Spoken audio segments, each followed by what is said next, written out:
peux m'imaginer ce que ce sera quand je marcherai juste à tes côtés. Je ne peux m'imaginer ce que mes yeux verront lorsque ton visage sera devant moi. Je ne peux m'imaginer. Je ne peux m'imaginer.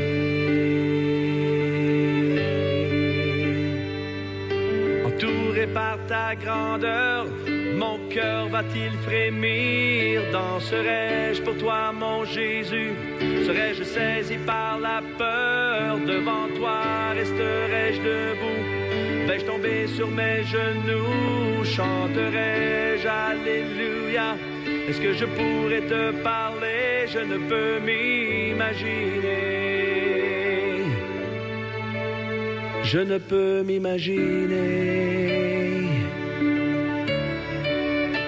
Je ne peux m'imaginer le jour où tu viendras pour me retrouver debout devant toi.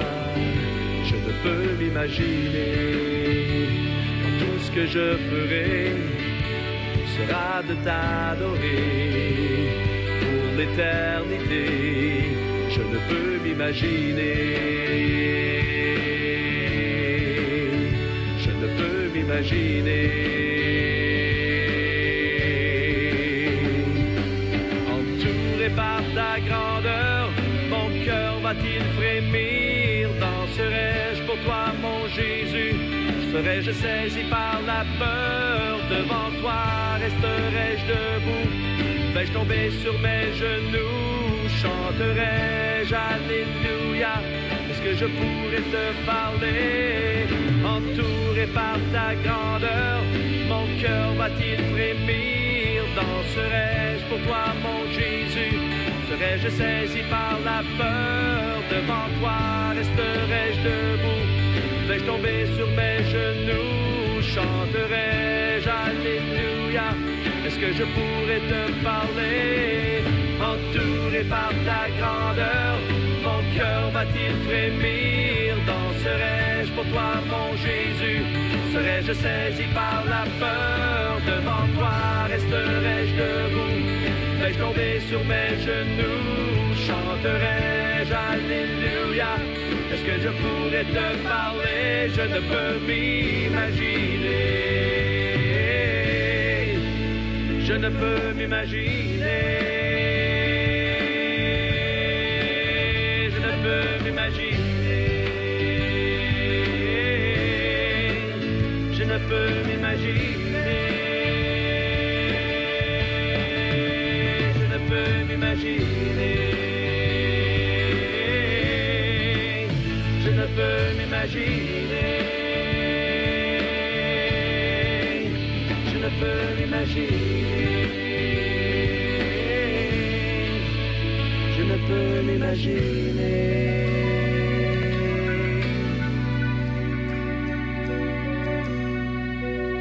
Je ne peux m'imaginer ce que ce sera quand je marcherai juste à tes côtés. Je ne peux m'imaginer. Je ne peux m'imaginer.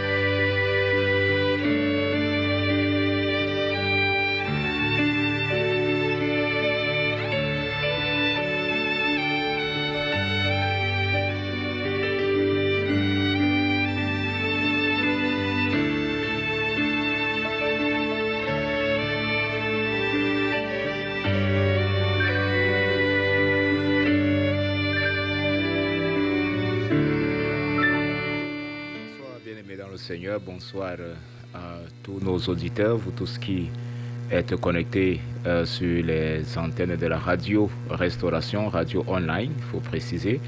Et vous tous qui êtes déjà connectés par l'autre canal de YouTube, nous sommes très heureux de vous recevoir encore cet après-midi. Et nous sommes le 15 février de l'an de grâce 2022 et nous émettons donc depuis le ministère Restauration. C'était au Brésil, dans la partie du sud du Brésil, dans la ville de Porto Alegre. C'est un privilège que le Seigneur nous accorde encore d'être là ce soir pour pouvoir aborder notre thème que nous avons commencé déjà depuis le mois de janvier sur la prospérité spirituelle. Sur la prospérité spirituelle, nous sommes déjà à la 5e partie et donc je vous invite pour être dans le bain du sujet que nous allons parler ce soir. De pouvoir entrer et de voir les autres parties, la première, la deuxième, la troisième et la 4e partie. Et je pense que vous serez édifiés. Mais qu'à cela ne tient, nous allons essayer de faire un petit récapitulatif, ce que nous avons déjà vu jusque-là. Le fait de pouvoir vous présenter de manière succincte ce thème que nous trouvons d'une importance capitale pour le chrétien, et même peut-être vous qui n'êtes pas chrétien, mais qui vous avez peut-être envie d'apprendre, de connaître sur ce que c'est la vie chrétienne et comment est-ce que vous pouvez davantage développer votre vie chrétienne pour ceux-là qui sont déjà nés de nouveau, qui sont convertis. Mais avant de pouvoir entrer dans le vif du sujet, j'aimerais vous inviter, amis aux auditeurs, vous tous qui êtes déjà connectés, à pouvoir prier ensemble, que nous puissions présenter ces minutes que nous allons passer ensemble, environ 50 minutes, entre les mains du Seigneur, et que sa grâce encore puisse nous conduire pendant ce temps, que nous puissions encore apprendre pour notre croissance spirituelle. Donc, prions le Seigneur ensemble. Seigneur, nous te rendons grâce, nous te disons merci pour ce privilège que tu nous donnes encore d'être là cet après-midi. Merci Seigneur Dieu parce que tu as encore passé une semaine avec nous, tu nous as accordé ta grâce et ta miséricorde. Et tu as bien voulu, Seigneur Dieu, que nous soyons encore là ce soir, avec tous ceux-là qui sont déjà connectés, et même avec tous ceux-là qui vont se connecter par la suite. Seigneur, je te prie, dans le nom de Jésus, que ta grâce, Seigneur, soit déversée sur chacun de nous, que ton esprit puisse encore nous édifier et nous conduire pendant ce court moment que nous allons passer ensemble à méditer, Seigneur Dieu, ta parole. Seigneur, que ta grâce véritablement soit déversée, Seigneur, dans nos cœurs, et que, Seigneur Dieu, ta présence soit encore au milieu de nous. Merci, Seigneur, pour cette opportunité que tu nous donnes et que ton nom, Seigneur Dieu, soit loué à jamais. Dans le nom de Jésus-Christ, nous t'avons ainsi prié. Amen. Ok, donc, notre thème, justement, cela s'affiche au bas de votre petit écran, que ce soit votre téléphone que vous avez ou peut-être votre ordinateur. Donc, vous pouvez voir le thème qui s'affiche là, la prospérité spirituelle, le chemin de la prospérité spirituelle. Et ce soir, nous allons parler de la connaissance. Alors, nous voyons un peu de plus en plus, lorsque nous parlons de la prospérité ou alors de la croissance spirituelle, juste pour rappeler, nous avons vu que c'est un sujet assez important pour la maturité du chrétien, pour le chrétien d'expérimenter de nouvelles choses et de ne pas vivre une vie que nous allons dire statique, une vie peut-être même à reculons dans sa vie spirituelle. Donc, parfois, donc, les personnes, les chrétiens qui sont nés de nouveau se posent la question, comment est-ce que je peux réellement faire pour développer ma vie spirituelle, c'est-à-dire pour grandir spirituellement. Parfois, ne savent pas comment il faut s'y prendre de manière systématique et de manière un peu plus détaillée. Parce que, bien entendu, quelqu'un peut dire simplement, ok, il faut prier davantage, il faut lire davantage, il faut faire ceci davantage. Mais sauf que cela n'est pas suffisant. Il y a une certaine organisation, il y a quelque chose de manière systématique qu'il faut adopter. Il y a une certaine discipline que la personne doit avoir et cela doit produire des résultats. Parce que voyez-vous, je peux lire tout un livre sans toutefois en tirer des résultats concluants à partir de ce que j'ai lu. Tout simplement parce que je n'ai pas eu la disposition nécessaire au préalable dans ma lecture Et tout simplement, j'ai lu comme, un journal, sans toutefois chercher à comprendre la quintessence et ce qui y est révélé. Et en ce qui concerne, bien entendu, la parole de Dieu, nous avons besoin du Saint-Esprit pour pouvoir nous guider. Alors, nous avons basé notre passage dans le livre de Osée, Osée le chapitre 6, le verset 3, nous connaissons et nous cherchons à connaître le Seigneur.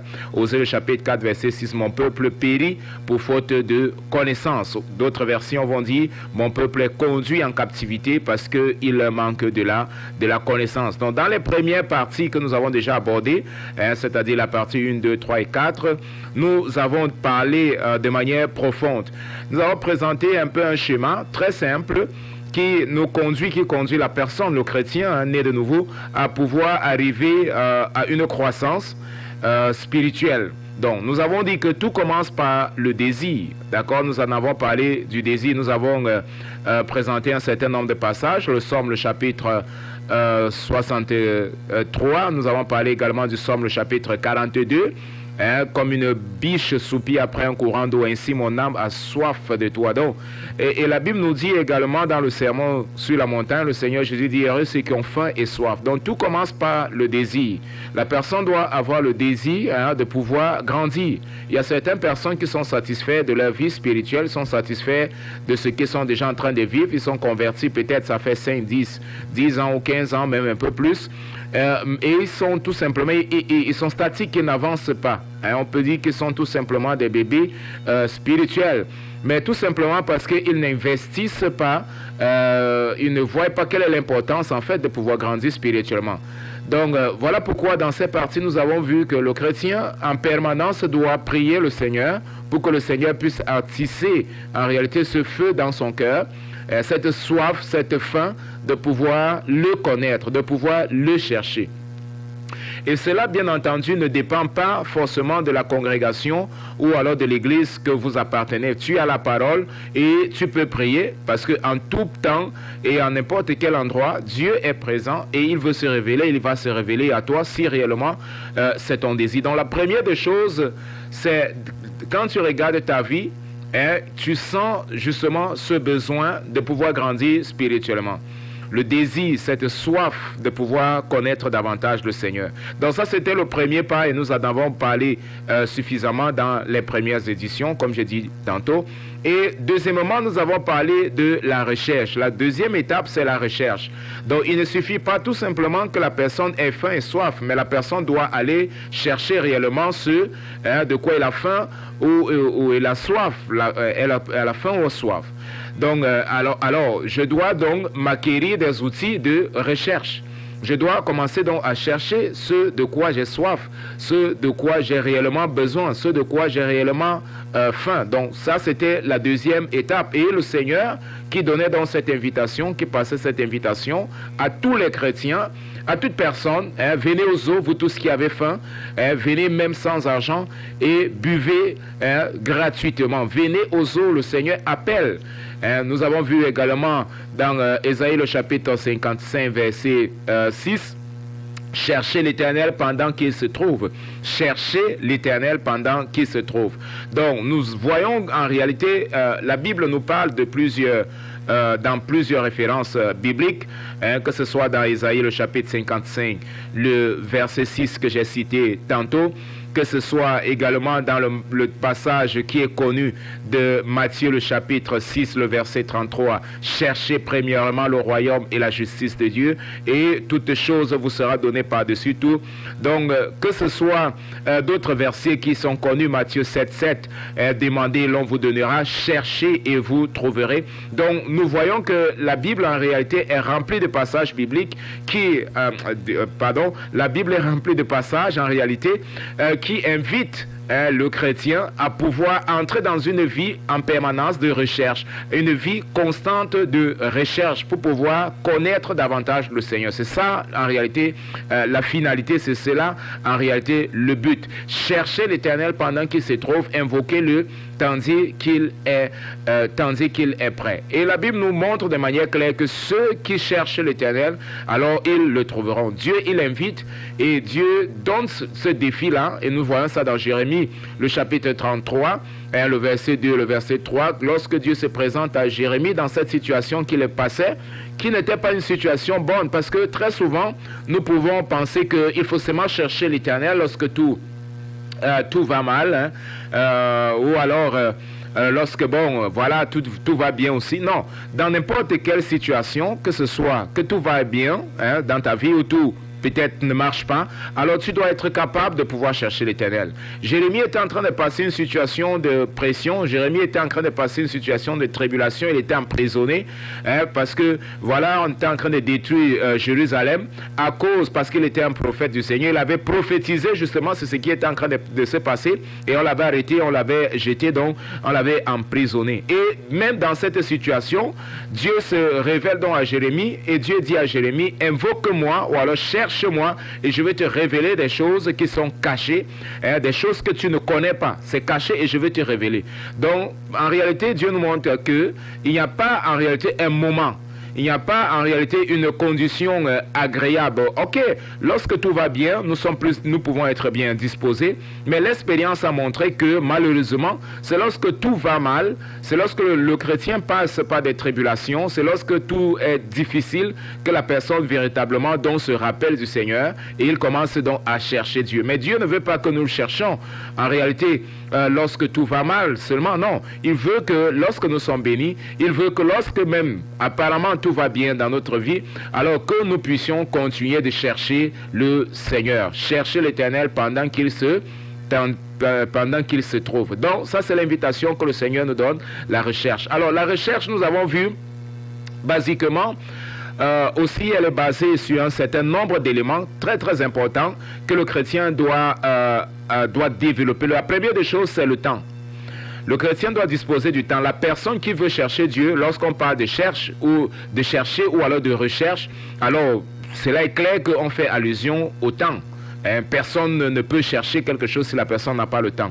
Donc le propre mot en lui chercher veut dire que tu vas prendre plus de temps. On ne cherche pas quelque chose qu'on peut facilement trouver. Non, on cherche parce que en réalité c'est quelque chose qui n'est pas facile d'avoir. C'est quelque chose qu'on a besoin de dédier plus d'énergie, plus de concentration, plus d'attention. Voilà pourquoi on cherche. Mais si c'est facile, il n'y a personne qui va chercher. Donc, voilà pourquoi donc, la première des choses que la personne doit disposer, c'est le temps. Le chrétien doit disposer le temps. La personne qui veut connaître Dieu et qui veut chercher Dieu, il doit disposer de ce temps-là. La deuxième des choses, nous en avons déjà parlé dans les éditions passées. La deuxième des choses, nous avons dit, la personne doit être outillée, bien entendu. Outillée, et le premier outil que la personne doit avoir, c'est la parole de Dieu. La Bible inchangeable, immutable, la parole de Dieu, le livre de la loi. Jérémie, pas Jérémie, autant pour moi, Josué, le chapitre 1, le verset 8, que ce livre de la loi ne s'éloigne point de toi, médite-le jour et nuit, afin que tu puisses accomplir tout ce qui est écrit. C'est alors que tu auras du succès dans toutes tes entreprises. Le Somme, le chapitre 1, le verset 1, interpelle également toute personne à pouvoir méditer la parole jour et nuit. Méditer la parole jour et nuit. Donc, dans cette recherche-là, il y a justement le temps que nous devons disposer. Il y a également la parole de Dieu qui est notre outil de base principal. Et bien entendu, la dernière fois, nous avons évoqué un certain nombre de livres chrétiens, de personnes réellement qui ont eu un ministère qui a impacté le monde entier, des hommes qui ont vécu ce qu'ils ont prêché, parce que c'est cela qui est important. Beaucoup de personnes prêchent et ils ne vivent pas cela. Mais des gens qui ont prêché par leur témoignage, leur vie prêche plus que leur livre. Alors, ce sont des personnes dignes que nous pouvons lire, que nous pouvons méditer profondément dans leurs expériences qu'ils ont eues pour pouvoir grandir. Aussi, nous, en fait, retirer des enseignements qui sont clairs. Nous ne disons pas qu'il faut tout simplement rentrer et se mettre à lire n'importe quel livre. Non, ce n'est pas de cela qu'il est question. Il faut lire, bien entendu. J'ai présenté certains auteurs, certains réformateurs, par exemple, Charles Spurgeon, qui est reconnu. Les livres, par exemple, de Tozer sont des livres sont des livres bons, de Washmani également. Il y a beaucoup de livres, il y a beaucoup d'auteurs en réalité qui ont écrit des livres assez intéressants que nous pouvons nous acquérir et que nous pouvons donc mettre cela à profit pour notre croissance spirituelle. La troisième des choses que nous avons parlé également dans l'édition passée, c'est sur le jeûne. Nous avons vu que le jeûne est une forme de soumission. C'est la première des choses. Le Saint-Esprit a conduit le propre Seigneur Jésus dans Matthieu chapitre 4 au jeûne, immédiatement après son baptême. Matthieu chapitre 4 nous dit qu'il a été conduit par le Saint-Esprit pour pouvoir jeûner, et il y resta pendant 40 jours et pendant 40 nuits. Le jeûne est indispensable. Amen. Le jeûne est indispensable, ce n'est pas une option. Nous avons présenté cela de manière claire. La Bible dit quand vous jeûnez. La Bible n'a pas dit si vous jeûnez. Donc je pense que cela est totalement clair, que cela, ça doit être une activité essentielle de la vie du chrétien. Donc il n'y a pas véritablement de croissance si on met de côté cette partie essentielle qui est le jeûne. Donc le jeûne, ce n'est pas tout simplement s'abstenir de manger, non. Comme j'ai dit en premier lieu, c'est la soumission. Nous soumettons notre volonté, nous soumettons nos désirs, et l'un des désirs les plus profonds de l'être humain, c'est la nourriture, c'est manger. Donc il soumet dans ce désir pour pouvoir rechercher une nourriture spirituelle. Il renonce à la nourriture physique pour acquérir la nourriture spirituelle. Et pendant ce moment de jeûne, bien entendu, l'esprit est disposé pour pouvoir recevoir le message de la part de Dieu, pour être en communion avec Dieu, pour être en contact avec Dieu. Donc le jeûne fait partie de cet outil essentiel qui doit être associé lorsque nous sommes en train de chercher le Seigneur. Et enfin, nous avons parlé du quatrième élément qui était donc la prière. Qui est la prière, qui n'est pas une vaine répétition, comme beaucoup de personnes peuvent l'imaginer, mais qui est une communication, avec Dieu. Alors, je ne voudrais pas ici faire allusion à différents types de prières, parler de la prière d'autorité, parler de la prière d'action de grâce et ainsi de suite. Je parle d'un aspect un peu beaucoup plus général. Donc il y a cette action-là de communion et de communication avec Dieu. Donc ça, c'était la recherche. Nous quittons donc du désir et nous partons donc à la recherche et nous arrivons donc à la connaissance. Donc, voyez-vous que la connaissance, elle vient lorsque ces éléments-ci, en réalité, sont remplis, lorsque ces conditions, en réalité, sont remplies. La connaissance, elle viendra. Je disais que nous vivons dans un monde où, en réalité, de plus en plus, il y a la méfiance, il n'y a pas de confiance, et il y a la dépression, il y a les inquiétudes, et ainsi de suite. Mais si nous regardons le problème de base, si nous regardons le problème central de l'humanité, nous allons découvrir quelque chose vraiment essentiel. Je veux dire, nous allons découvrir que le problème de l'être humain, le problème de l'humanité tout entier, c'est en réalité l'humanité tout entière, c'est quoi? C'est le manque de connaissance de Dieu. C'est parce qu'on ne connaît pas suffisamment Dieu. Et ceux même qui se déclarent chrétiens, malheureusement, ils entrent souvent dans la dépression, ils entrent souvent dans les moments de crise, quelque chose qui est normal, parce qu'on n'a pas suffisamment de la connaissance de Dieu. C'est quelque chose que vraiment qui se dégage d'une analyse vraiment suffisamment profonde.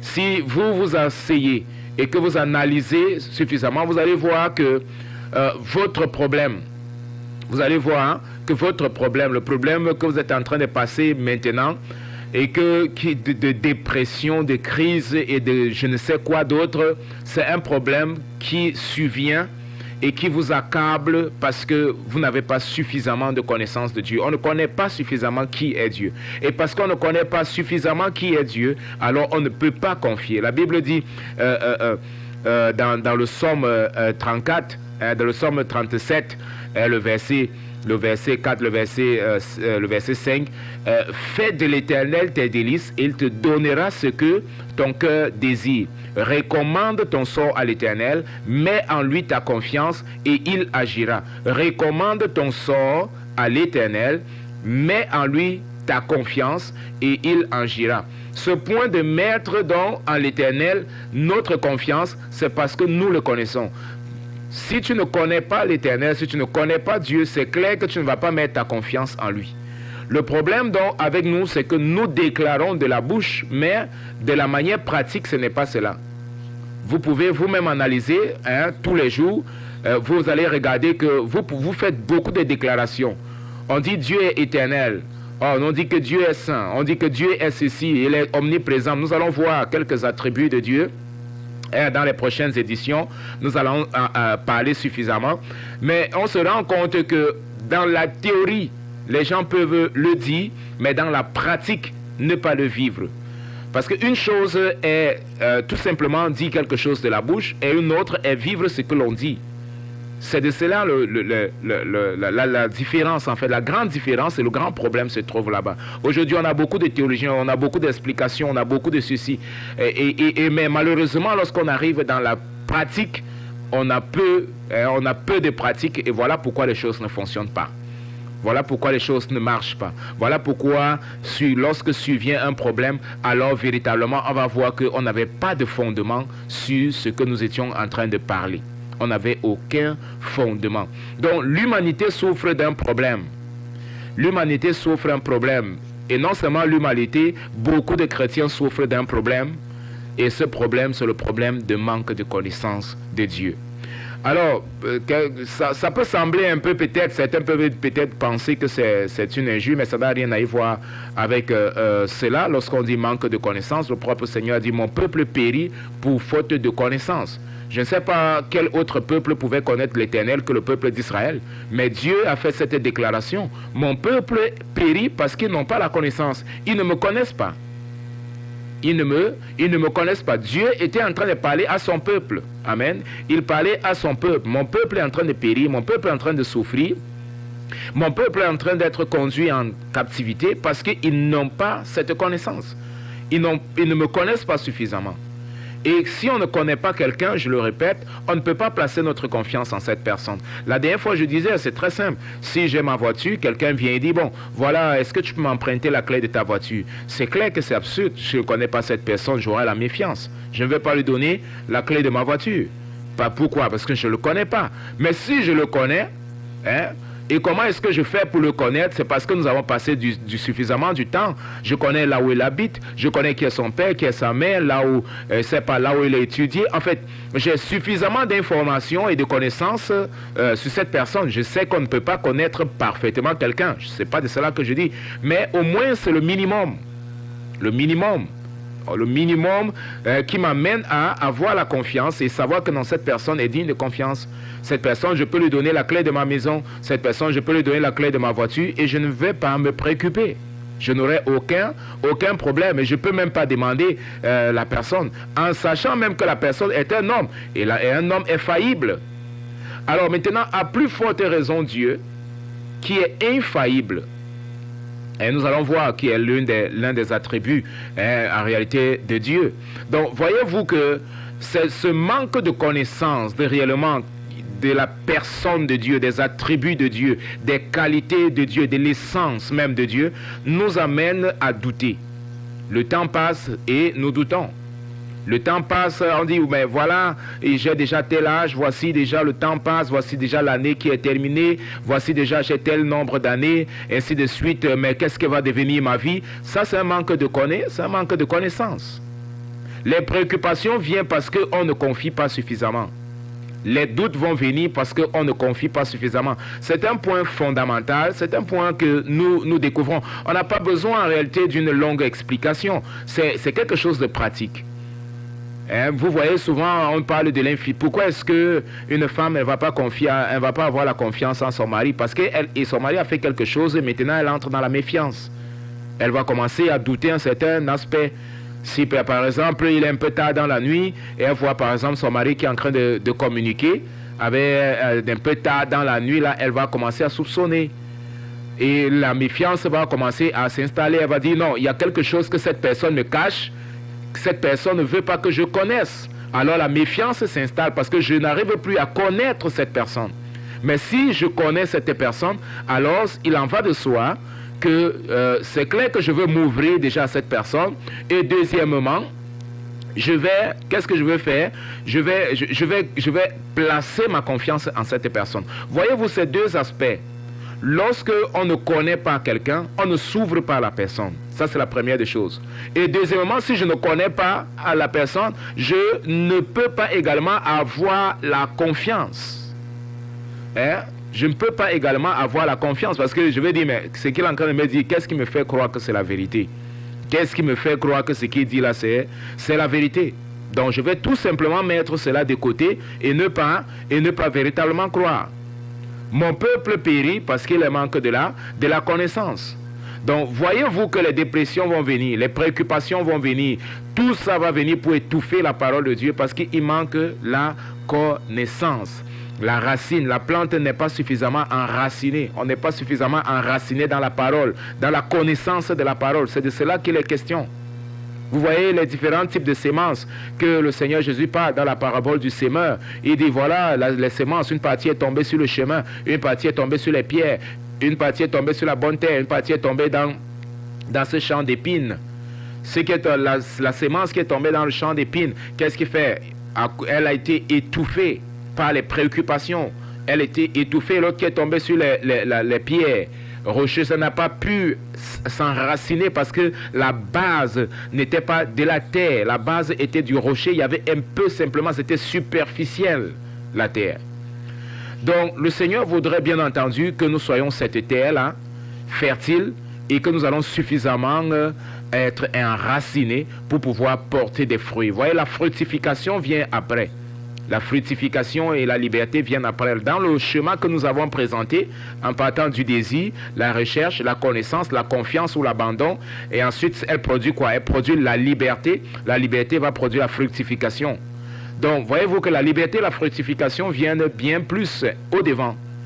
Lorsqu'on a déjà eu ce désir, lorsqu'on est déjà passé par l'étape de la recherche, lorsqu'on a véritablement la connaissance, alors la conséquence de cette connaissance, c'est la confiance, c'est la foi, c'est l'abandon. C'est que véritablement, on va remettre tout entre les mains de Dieu parce qu'on a déjà de la confiance. On place notre foi en lui parce qu'on connaît qui véritablement est notre Dieu. Cela est fondamental, bien-aimés. Cela est fondamental que nous puissions nous atteler à cela. Donc, le Seigneur Jésus a dit, vous connaîtrez la vérité, et la vérité vous rendra libre. Si le Fils de l'homme vous affranchit, véritablement, vous serez libre. Ça, c'est dans Jean, le chapitre 8, le verset 32. Donc, lorsque nous avons parlé de la connaissance déjà, parce que c'est un mot polysémique, on le retrouve que ce soit dans le grec, que ce soit dans l'hébraïque, les deux passages dans l'Ancien Testament et dans le Nouveau Testament, on retrouve ce mot connaissance là, ginosko en grec, et qui veut dire quoi? Connaître intimement ou connaître profondément quelqu'un.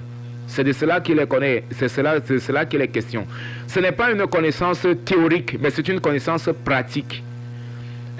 C'est de cela, quand le Seigneur Jésus dit « Et vous connaîtrez la vérité », il n'est pas en train de parler d'une connaissance théorique, mais il est en train de parler, dans le contexte, vous allez voir, qu'il est en train de parler de quelque chose de pratique et non pas quelque chose de théorie.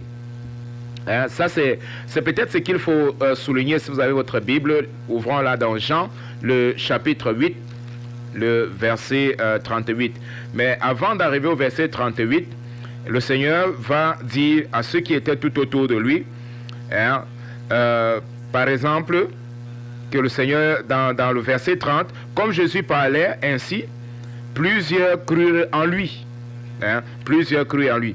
Et il dit aux Juifs qui avaient cru en lui, si vous demeurez dans ma parole, vous êtes vraiment mes disciples.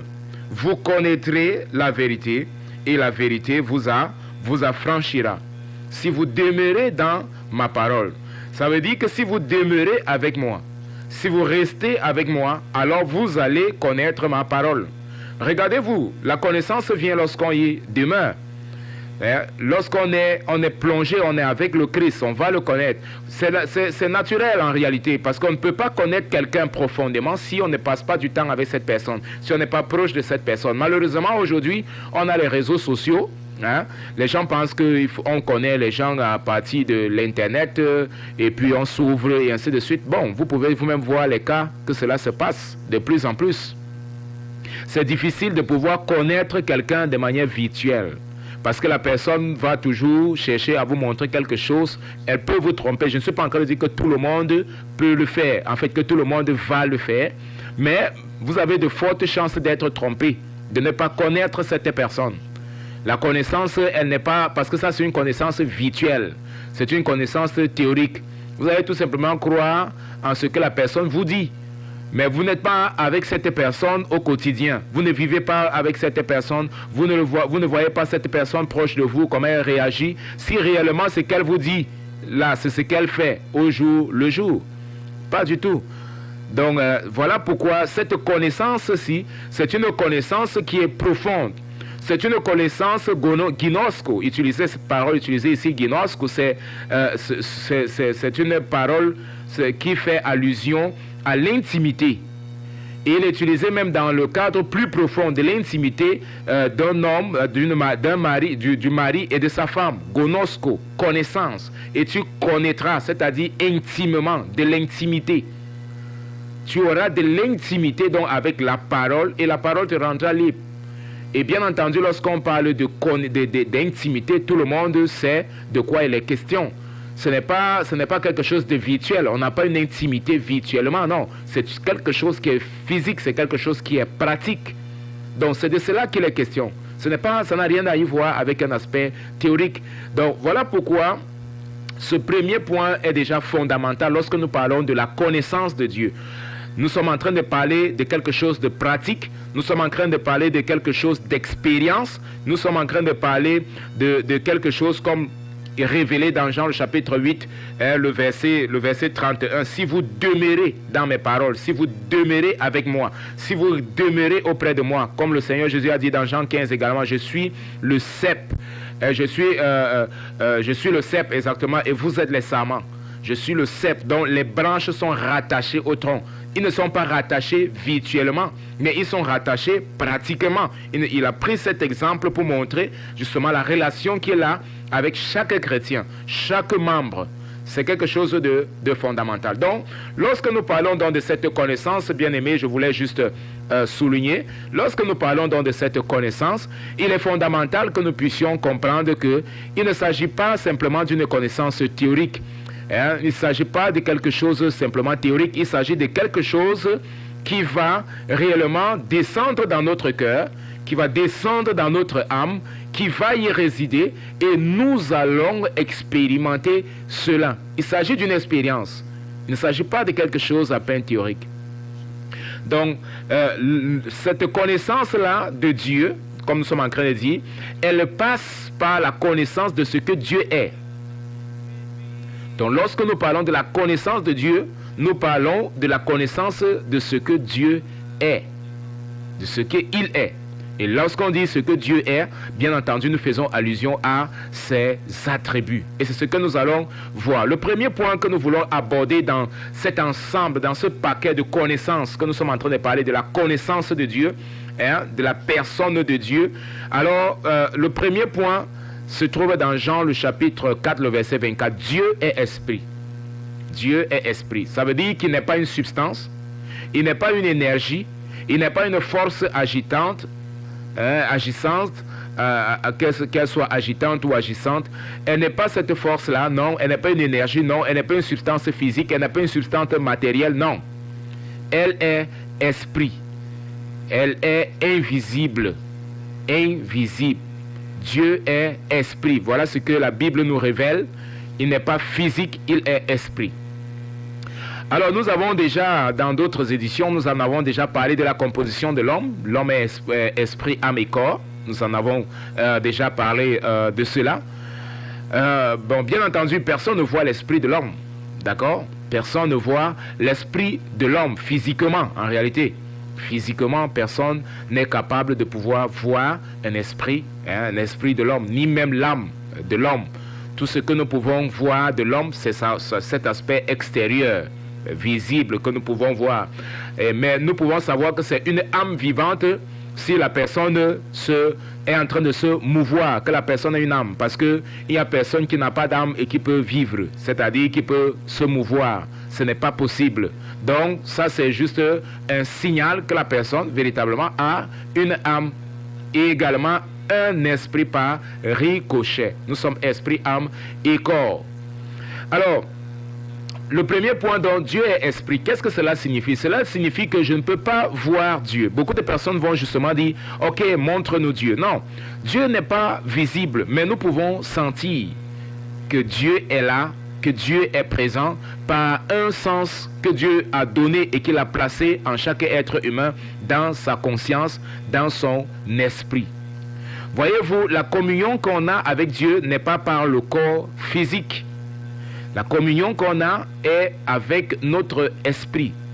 C'est avec notre esprit que nous communiquons avec Dieu, que nous parlons avec Dieu, que nous recevons le message de Dieu, que le Saint-Esprit nous conduit. Parce que Dieu est esprit. Il est esprit. Donc nous ne voyons pas Dieu, mais cela ne voudra pas dire que ce qu'on ne voit pas n'existe pas. C'est souvent un peu ce que beaucoup de personnes vont confondre. Que ok, montre-moi Dieu.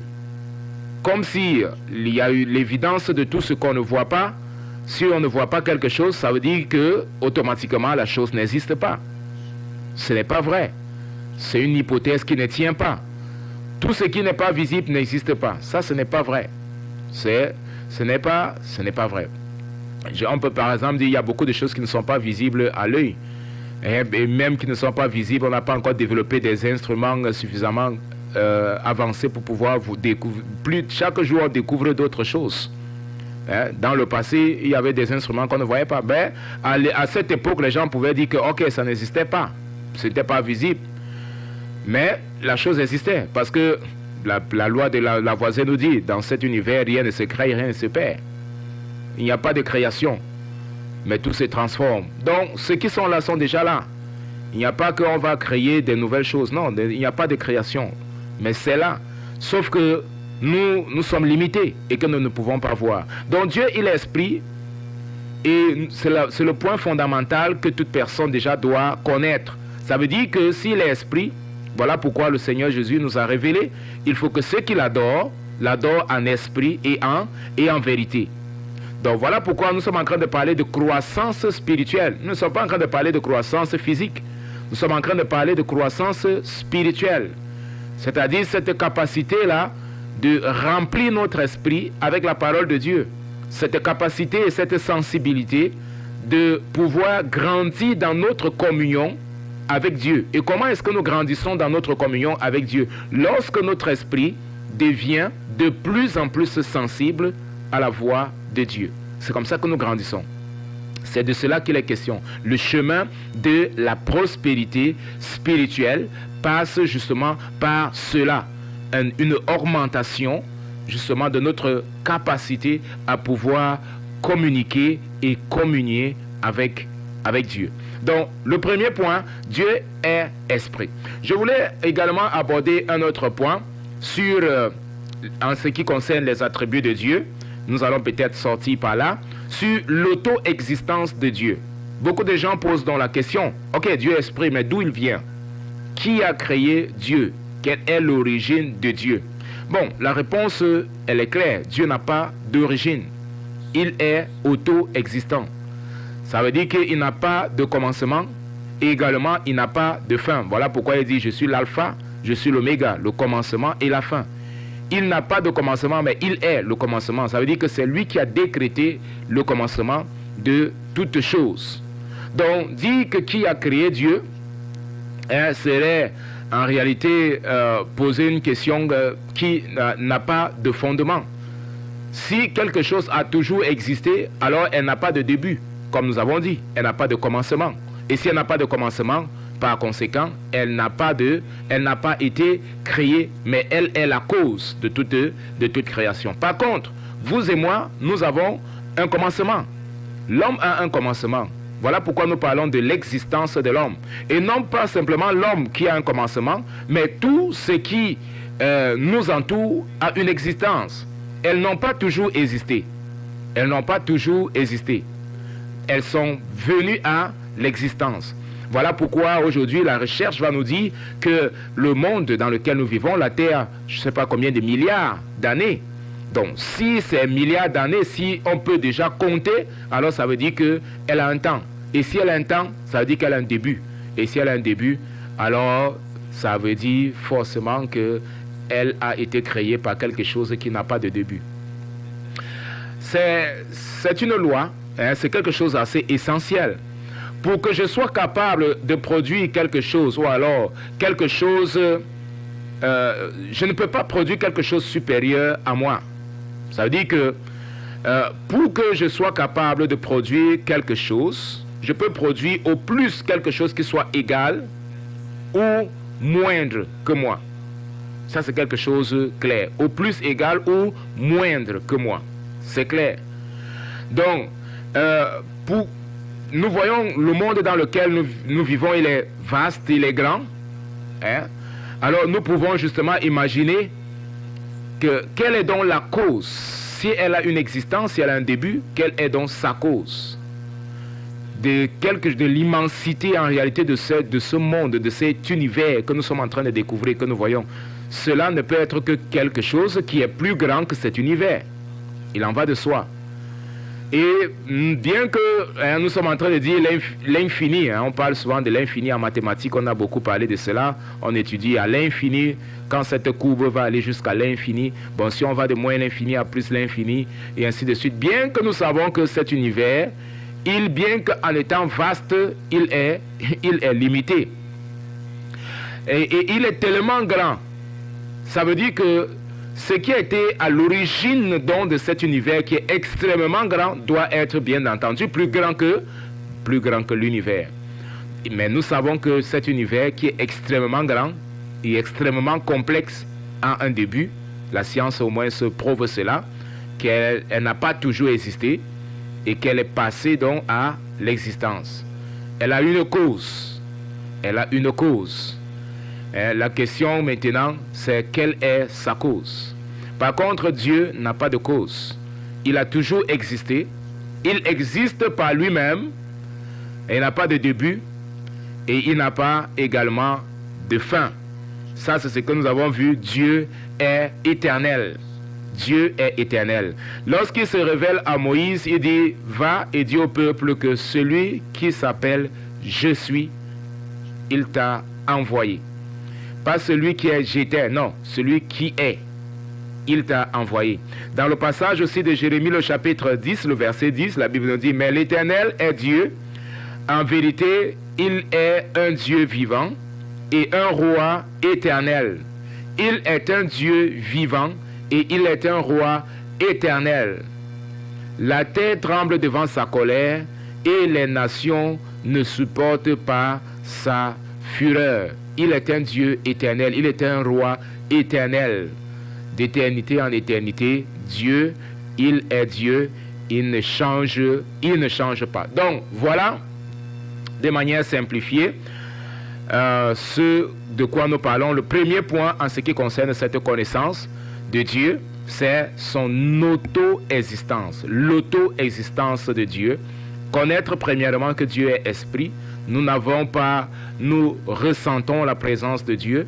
Dieu nous a doté d'un élément fondamental appelé la foi, qui va au-delà des cinq sens que l'homme a, qui va au-delà de ce qu'on peut sentir. Quand je parle que nous sentons la présence de Dieu, c'est pas que nous sentons la présence de Dieu avec nos sens, non. Mais c'est avec ce sens que Dieu nous a donné qui est appelé la foi. Parce que la foi, elle va au-delà. Elle va au-delà de ce que l'on peut voir. Elle va au-delà des cinq sens que nous avons. Elle va au-delà de la vue. Elle va au-delà de ce que vous pouvez entendre, de ce que vous pouvez toucher, de ce que vous pouvez avoir comme expérience ou goûter, et ainsi de suite. Elle va au-delà de tous ces sens-là. C'est cela la foi. La foi va au-delà de tout cela. Et d'une façon ou d'une autre, nous tous, nous croyons. Beaucoup aujourd'hui, que la personne soit chrétienne ou non, les gens vont se déclarer athées, mais même les athées ont la foi. Même les athées ont la foi. Il y a beaucoup de choses que forcément ils ne voient pas, qui ne sont pas pratiques, mais en réalité ils croient que bon, voilà, ça c'est également une foi. Sauf que bon, peut-être c'est pas la foi en Dieu, mais également ils croient en des choses. Donc nous tous, nous sommes, l'être humain en réalité est doté de cette foi-là. Dieu est esprit, et importe que ceux qui l'adorent en esprit et en vérité. Donc voilà, bien-aimés, nous nous arrêtons là. cela est fondamental que nous puissions comprendre que ce que nous avons besoin de plus en plus dans les temps que nous sommes en train de vivre, c'est de chercher à connaître Dieu. Voilà pourquoi, et Osée le chapitre 3, le verset 6a, cherchons, nous connaissons et cherchons à connaître le Seigneur. Cherchons à connaître. C'est une action continue. La recherche de la connaissance de Dieu, elle est une action continue. Elle n'est pas une action statique. Elle n'est pas une action où on va s'arrêter et dire que bon, voilà, j'ai déjà atteint mon apogée. J'ai déjà atteint, je ne sais pas moi, le sommet. Non. Tous les jours, nous avons encore besoin de connaître le Seigneur. Et ce qui est sûr est que son esprit est disponible pour pouvoir nous y conduire. Je prie, ma prière cet après-midi, c'est que le Seigneur puisse conduire déjà plus, si vous n'avez pas encore ce désir de pouvoir connaître, si vous n'avez pas encore vu l'importance de pouvoir chercher à connaître le Seigneur, de grandir spirituellement, que le Seigneur puisse créer en ton cœur, que le Seigneur puisse créer en toi ce désir ferme de pouvoir le connaître, de pouvoir le chercher et de pouvoir t'alimenter. Si tu n'as pas encore cela, que le Seigneur puisse créer et placer ce désir en toi. La deuxième des choses, c'est que le Seigneur puisse te donner la force. Parce que lorsque nous parlons de la recherche, nous voyons qu'il faut la persévérance. Il faut la persévérance. N'importe qui, lorsqu'il doit les études, par exemple, tu dois persévérer pour arriver à la fin. Tu fais la recherche, je ne sais pas moi, d'un travail de master, d'un travail de doctorat, je ne sais pas moi, d'un autre travail, je ne sais pas moi, académique, ou dans quel domaine que cela soit. Alors, tu dois mener des recherches, tu dois persévérer. Il y a des moments que tu ne vas pas trouver, il y aura des moments que tu seras peut-être frustré, il y aura des moments qu'il y aura, je ne sais pas moi, tu vas dire mais qu'est-ce qui se passe? Mais tu ne vas pas abandonner, tu vas continuer. Donc cela également peut arriver lorsque nous cherchons le Seigneur. Il y a des choses que nous n'allons pas peut-être comprendre. Il y aura des moments que nous serons fatigués parce que nous avons un ennemi. Et nous n'avons pas simplement de l'ennemi qui est le monde, mais nous avons aussi l'ennemi qui est le diable, qui ne veut pas que nous puissions étudier la parole de Dieu. Voilà pourquoi la Bible nous dit que le Dieu de ce siècle a aveuglé, et c'est sa fonction. Il aveugle la connaissance, il aveugle la compréhension des êtres humains pour qu'ils ne puissent pas alors recevoir cette révélation de la part de Dieu et avoir leur vie changée et transformée. Mais ma prière cet après-midi, c'est que le Seigneur puisse te soutenir sur ce chemin continu de recherche, que tu puisses continuer à le faire, que le Seigneur puisse te remplir donc de ses grâces et de ses bénédictions. Donc, voilà, je voudrais bénir le Seigneur pour tous ceux qui ont été avec nous cet après-midi. J'ose croire que chacun de vous, vous avez été bénis. Et je prie que le Seigneur puisse vous conduire cette année 2022. Quant à moi, j'ai pris cette résolution que cette année, c'est une année de croissance spirituelle. Pour moi, je ne sais pas comment, qu'est-ce que vous avez placé comme objectif pour cette année 2022. Mais je voudrais que vous puissiez réajuster votre je sais pas moi, votre agenda ou votre programmation pour cette année 2022 et demandez au Seigneur, Seigneur, je veux te connaître, je veux grandir spirituellement, je veux avancer, je veux aller à l'autre bord, je veux quitter de cette position que j'ai déjà, ça fait plusieurs années, je veux expérimenter de nouvelles choses. Alors, demande au Seigneur de produire ce désir en toi. Peut-être tu ne sens pas, tu dis bon, voici, je sais pas moi frère, je sens que cela ne vient pas, mais prie le Seigneur, demande, Seigneur, crée en moi ce désir. Comme David l'a prié, il a dit, crée en moi ce cœur nouveau, crée en moi un esprit disposé. Tu peux demander cela au Seigneur. Seigneur, crée en moi un esprit disposé. Je veux te connaître davantage. Seigneur, place en moi cette soif. Je veux te connaître davantage. Je veux avoir faim et soif de ta présence, faim et soif de ta parole. Et je suis sûr que le Seigneur, il va le faire parce que c'est sa volonté. La volonté du Seigneur, c'est de nous remplir de ce désir, de cette soif, et non pas nous laisser simplement avec cette faim et cette soif, mais de combler également notre faim et notre soif de pouvoir le connaître. Donc, bien-aimé dans le Seigneur, je veux que cela soit ton désir pour cette année 2022. Je veux que le Seigneur vivement puisse te conduire là et que vraiment à la fin d'année, et peut-être pas seulement avant même la fin d'année, que tu puisses sentir chaque jour, c'est possible de pouvoir noter chaque jour un changement qui se passe dans ta vie. Et peut-être parfois, ça peut être un peu difficile de percevoir parce que tu vas dire, bon voilà, c'est comme si rien n'est en train de changer. Mais je veux te dire, bien-aimé dans le Seigneur, il y a des choses qui sont en train de changer. Les choses ne sont pas toujours visibles comme l'on pense. Mais à la fin, vous allez dire, oh voilà, vraiment, il a valu la peine de pouvoir persévérer et de pouvoir aller au bout. Donc, voyez-vous, on n'apprend pas quelque chose du jour au lendemain. Cela est fondamental. La connaissance également de la parole de Dieu, elle va s'acquérir au long, au fur et à mesure que nous avons ce goût, au fur et à mesure que nous passons le temps dans la présence de Dieu, nous allons acquérir davantage cette connaissance. Donc, mon désir, bien-aimé dans le Seigneur, programme-toi.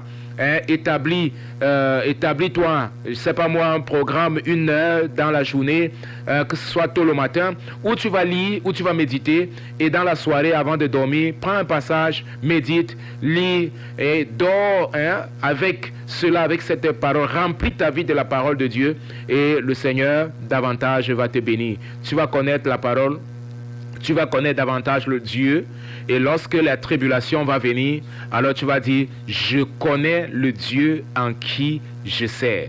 Vraiment, c'est quelque chose de fantastique. Qu'au milieu de la tribulation, au milieu des épreuves, tu puisses regarder aux épreuves et dire, je connais le Dieu en qui je sers. Celui en qui j'ai placé mon affection. Je sais qu'il ne peut pas m'abandonner. Je sais qu'il ne va pas me laisser tomber. Alors je sais qu'il est tout puissant, il est omniprésent. Je sais qu'il est auto-existant. Il existe par lui-même. Il n'a pas besoin d'être humain. Il est capable de toutes choses. Il ébranle les fondements. Alors je vais placer ma foi en lui.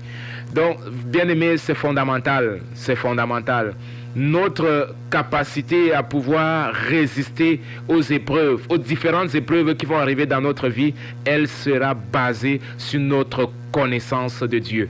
Plus nous allons connaître Dieu, plus nous allons voir que les épreuves vont se tourner de plus en plus petites, parce que nous allons voir que Dieu sera exalté au-dessus de nos problèmes. Dieu sera exalté au-dessus de nos difficultés. Dieu sera exalté au-dessus de nos montagnes. Et nous allons dire ainsi comme David, je lève mes yeux vers les montagnes. D'où me viendra le secours dans le psaume 121?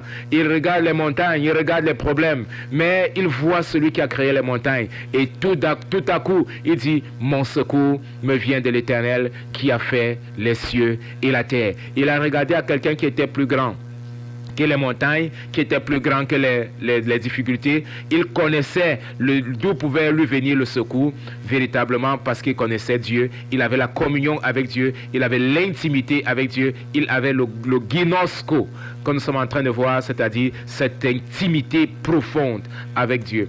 Que le Seigneur puisse nous conduire, bien-aimés, dans le Seigneur, vraiment dans ce chemin-là, le chemin de la prospérité spirituelle.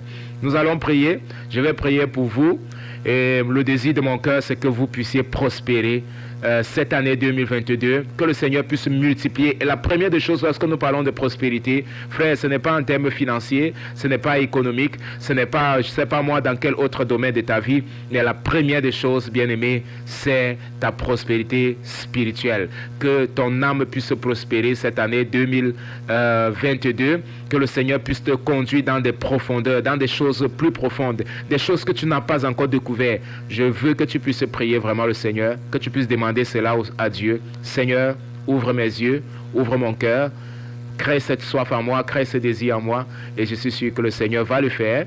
Et non seulement il va le faire, mais il va combler ce désir. La semaine prochaine, nous allons aborder le deuxième attribut de Dieu. Aujourd'hui, nous allons parler de l'auto-existence. Nous allons également parler de l'autosuffisance de Dieu. Et nous allons également parler de l'éternité de Dieu. Nous avons divisé cela et nous allons parler un peu en détail. C'est clair que nous ne pouvons pas, en une leçon, parler de tous les attributs de Dieu. On peut même passer toute l'année en train de parler d'un seul attribut de Dieu. Le temps ne sera pas suffisant. Mais nous essayons de condenser tout cela pour nous amener au moins à avoir une connaissance basique ou alors de base en ce qui concerne ces attributs et davantage rechercher à étudier personnellement dans nos moments avec le Seigneur. Éternel Dieu, je te rends grâce pour la vie de tous nos auditeurs. tous ceux qui ont été en contact avec nous cet après-midi, ceux qui ont été par la radio online, ceux qui ont été par YouTube. Seigneur, je te prie que ta grâce soit sur eux, que tu puisses déverser, Seigneur Dieu, ta bénédiction sur chacun de nous. Seigneur, nous voulons grandir spirituellement. Le désir de mon cœur, Seigneur Dieu, cette année, c'est, Seigneur, passer à l'autre bord, passer dans une autre dimension spirituelle, dans un autre moment avec toi, des moments d'intimité profonde, Seigneur Dieu, de ta parole. Et je pense, Seigneur Dieu, que ceux qui nous accompagnent émettent certainement le même désir. Et même si ce n'est pas le cas, Seigneur, que par ton esprit, tu puisses produire ce désir dans la vie de chacun, Seigneur Dieu, de nos auditeurs, de tous ceux-là, Seigneur Dieu, qui vont voir cette programmation. Que ton esprit puisse agir de manière particulière, Seigneur Dieu, dans la vie, Seigneur Dieu, de chacun. Je te prie, Seigneur Dieu, crée en nous cette disposition. Aide-nous, Seigneur Dieu, à bien administrer notre temps pour pouvoir placer toutes choses, Seigneur Dieu, entre tes mains. Merci, Seigneur, parce que tu le fais à cause de ta grâce, à cause de ta miséricorde, à cause de ta bonté. Aide-nous, Seigneur Dieu, à grandir dans la connaissance de ta parole. Au nom de Jésus-Christ, nous t'avons ainsi prié et nous te disons merci une fois de plus pour ta présence. Merci, Seigneur Dieu, pour cet enseignement cet après-midi. Que ton nom soit béni, que ton nom soit exalté, que ton nom soit glorifié. Au nom de Jésus-Christ, nous avons ainsi prié. Amen. Que le Seigneur, bien-aimé, puisse vous produire. Une fois de plus, merci à tous ceux qui ont été de nôtres. Nous nous retrouvons la semaine prochaine. Si le Seigneur permet, à la cabine technique, la sœur Taïné a été venue nous. Le pasteur président de ce ministère, c'est le pasteur Humberto Schmidt Vieira. Le pasteur Paulo Roberto dos Santos, c'est le directeur de communication. Et moi-même qui vous parle, le leader du département d'appui aux étrangers. Nous nous retrouvons le mardi prochain lorsqu'il sera 15h30. Si ainsi le Seigneur permet. Vous passez une très bonne soirée dans la présence de Dieu. Amen.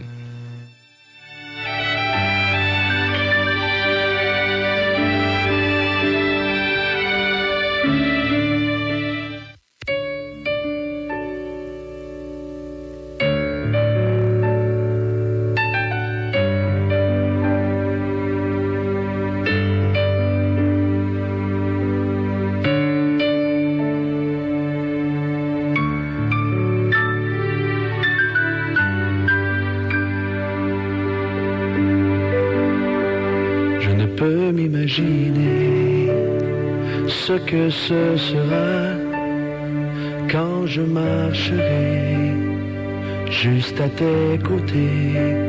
Je ne peux m'imaginer ce que mes yeux verront lorsque ton visage sera devant moi. Je ne peux m'imaginer. Je ne peux m'imaginer. Entouré par ta grandeur, mon cœur va-t-il frémir? Danserai-je pour toi, mon Jésus? Serai-je saisi par la peur? Devant toi, resterai-je debout? Vais-je tomber sur mes genoux?